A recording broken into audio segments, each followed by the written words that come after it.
Just as so many people expected it to be, Disney's newest animated movie that released over Thanksgiving weekend was a total box office disaster, barely breaking $30 million over the holiday weekend. Another massive disappointment in a string of box office failures for Disney. And of course, we saw some people trying to spin the narrative. We saw Disney stans, big Disney fans out there trying to blame everybody for not going to see this movie. Things like this, saying that it's just right-wingers. They're the reason that this thing is failing. So what do people want from Disney? Every single movie seems to be struggling at the box office, even if it's high quality. Is it because Disney Plus, or does the right-wing political aisle just hate Disney now? You even had somebody trying to shame everyone. What the heck is wrong with you? You just ruined a famous studio's 100th anniversary and only point and laugh like arrogant jerks. Have you no shame? Well, the reality is, it was another failure in a string of failures because Disney has lost people's trust and they're not creating quality entertainment anymore. But despite what some Disney fans are putting out there, somebody who works for Disney, one of the animators who worked on Wish, actually came out and made a big statement, and it was very well received because honestly, it was refreshing to hear something like that from someone who actually works at Disney and worked on the movie. And I'm gonna have to show you through a Geeks and Gamers stream that was done earlier today because I can't find the tweets otherwise. You know why?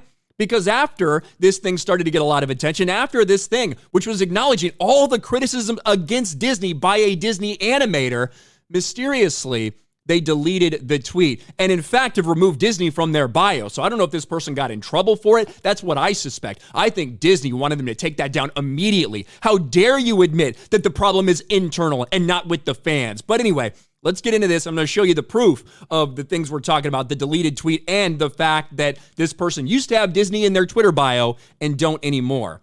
Taylor Gessler Lanning is the person. I'm very proud of Wish, and honestly, we did the best we could with what we had. We had a big budget, but maybe if you're talking about story or something like that, I get where she's coming from. But I will say, all the harsh reviews have inspired me by seeing viewers demand more from this art form. I believe we need to keep innovating and pushing for what is next in animation. So just right there, right? The harsh reviews have inspired me by seeing that fans, viewers, the audience members are demanding more from animation. She would continue in a follow-on. It will take time. Disney was almost dead before Little Mermaid. We need new creative geniuses to take what people love about animation and make it fresh. How we do that is unknown, but I feel confident we can make it happen if we keep pushing ourselves as artists and taking risks. So this is somebody who worked on the movie, a Wish animator, a Disney animator who worked on Wish, that's saying, hey, I'm proud of what we did, but obviously with what the fans are saying, we are doing something wrong. Something is going horrifically wrong when it comes to Disney, and we need to fix it. And I saw it because Jay tweeted this out. Drunk3PO tweeted it out. And now you go here, obviously, post is unavailable.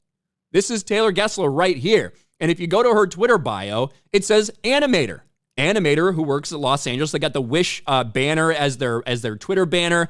She worked on Encanto, a couple other things. But nowhere to be found is that tweet because she deleted it. And when I went to her profile, because she tweeted this yesterday, I could have sworn that her profile said Disney somewhere in there, but then it just says Animator.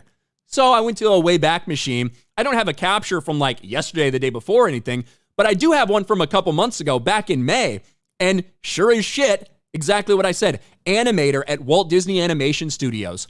So after this person admits that, fans are right to have these criticisms, that they need to improve, that Disney themselves need to improve when it comes to animation, that there's something wrong internally, all of a sudden removes Disney from her profile. I hope she wasn't fired or anything like that, but removes Disney from her profile and deletes the tweet. I personally think Disney forced her to do this, forced her to delete this because of all the bad PR it was giving them, even though it's a great response. That's what you want to see from somebody that works on something that you consider to be a failure. It's fine if you're proud of it, but acknowledge that what fans are feeling is real and that you need to improve. And if she had just deleted the tweet, I could see maybe she's getting too much attention, didn't like that. But the fact that she changed her bio as well, that really tells me that probably someone at the studio didn't want it to happen. And funny enough, this is all coming just a few days after the big reports of animators that have leaked things to people anonymously, saying that it's chaos behind the scenes at Disney Animation Studios, that activists are ruining everything. They're hiring people that aren't qualified, and it's one of the biggest problems that's going on there. And then all of a sudden, you have this person who works at Disney who is admitting that fans are not happy, they're not satisfied with what's going on, and they need to get better, that Disney needs to get better at a company, suddenly they delete that tweet. Very, very strange. What do you guys think about this? Let me know in the comments section below. Smash a like button, subscribe to the channel, ring the bell for notifications, share this video out there, and I'll talk to you later.